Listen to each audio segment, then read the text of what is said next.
గాయత్రి మంత్ర ప్రాముఖ్యత. గాయత్రి మంత్రం హిందూ ధర్మంలో అత్యంత పవిత్రమైన మంత్రంగా పరిగణించబడుతుంది. దీనిని మంత్రరాజం అని కూడా పిలుస్తారు. ఇది ఋగ్వేదంలోనిది మరియు ప్రపంచంలోని అత్యంత శక్తివంతమైన మంత్రాల్లో ఒకటిగా చెబుతారు. గాయత్రి మంత్రం భూర్భువః స్వః తత్సవితుర్వరేణ్యం భర్గో దేవస్య ధీమహి ధియో యో నః ప్రచోదయాత్. తెలుగు అనువాదం: భూలోక, భువర్లోక, స్వర్లోకాల అధిపతి అయిన పరబ్రహ్మ స్వరూపుడైన సూర్యదేవుని దివ్య తేజస్సును ధ్యానిస్తున్నాము. ఆయన మా బుద్ధిని సన్మార్గంలో నడిపించునుగాక. గాయత్రి మంత్రం ప్రాముఖ్యత. 1. సర్వశక్తి కలిగిన మంత్రం. గాయత్రి మంత్రం సకల మంత్రాల్లో శ్రేష్టమైనది. ఇది జ్ఞానాన్ని, ప్రకాశాన్ని, ఆధ్యాత్మిక బలాన్ని ఇస్తుంది. 2. ధ్యానానికి, బుద్ధి వికాసానికి సహాయపడుతుంది. గాయత్రి మంత్రం జపం స్మరణ శక్తిని పెంచి మనస్సు ప్రశాంతంగా ఉంచుతుంది. 3. నాడులను శుద్ధి చేయడం. రోజుకు 108 సార్లు గాయత్రి మంత్రం జపించడం ద్వారా శరీరంలోని నాడులు శుద్ధి అవుతాయి. 4. కర్మ దోషాలను తొలగిస్తుంది. గత జన్మల పాప కర్మల ప్రభావాన్ని తగ్గించే శక్తి గాయత్రి మంత్రంలో ఉంది. 5. ఆధ్యాత్మిక మరియు భౌతిక ఐశ్వర్యాన్ని ప్రసాదిస్తుంది. ఈ మంత్రం ధర్మం, అర్థం, కామం, మోక్షం అనే 4 పురుషార్థాలను సిద్ధించేలా చేస్తుంది. 6. సూర్య దేవుని కృప పొందటానికి. సూర్యుని ఆరాధన గాయత్రి మంత్రం ద్వారా చేస్తే ఆరోగ్యం, దీర్ఘాయువు, కాంతి, బలము కలుగుతాయి. గాయత్రి మంత్రం జప విధానం. ప్రతిరోజు సూర్యోదయ సమయానికి లేదా సాయంకాలం మంత్రాన్ని జపించడం అత్యంత శ్రేష్టం. నియమంగా 108 సార్లు జపించడం ఫలప్రదం. అక్షయమైన జ్ఞానాన్ని పొందటానికి శుద్ధ హృదయంతో ధ్యానించాలి. ఉపసంహారం. గాయత్రి మంత్రం మన ఆలోచనలను పవిత్రం చేస్తుంది, సకల సంకటాల నుండి రక్షిస్తుంది, బుద్ధిని ప్రకాశింపజేస్తుంది. కాబట్టి ప్రతి ఒక్కరూ దీనిని ఆచరించి మానవ జీవితం ధన్యంగా మార్చుకోవాలి. ఓం గాయత్రి మాతా కీ జై. ఓం భూర్భువః స్వః తత్సవితుర్వరేణ్యం భర్గో దేవస్య ధీమహి ధియో యో నః ప్రచోదయాత్. ఓం భూర్భువః స్వః తత్సవితుర్వరేణ్యం భర్గో దేవస్య ధీమహి ధియో యో నః ప్రచోదయాత్.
धिमहि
तत्सवितुर्वरेण्यं भर्गो देवस्य धीमहि धियो यो नः प्रचोदयात्।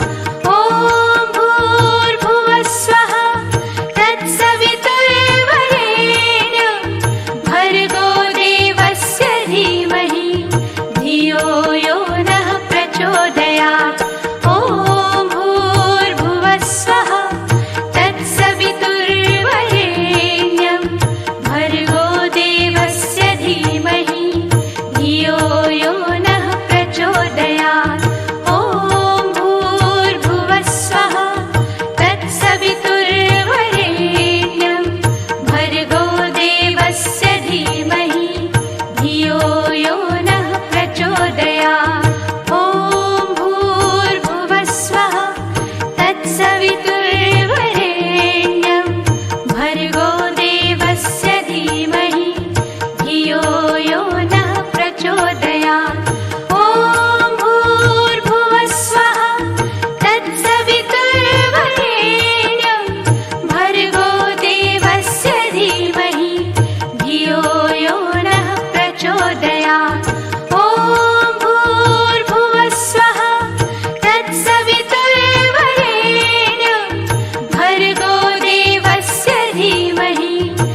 भर्गो देवस्य धीमहि धियो यो नः प्रचोदयात् ॐ भूर्भुवः स्वः तत्सवितुर्वरेण्यं भर्गो देवस्य धीमहि धियो यो नः प्रचोदयात् ॐ भूर्भुवः स्वः तत्सवितुर्वरेण्यं भर्गो देवस्य धीमहि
మీకు నచ్చితే దయచేసి like, share and subscribe the channel.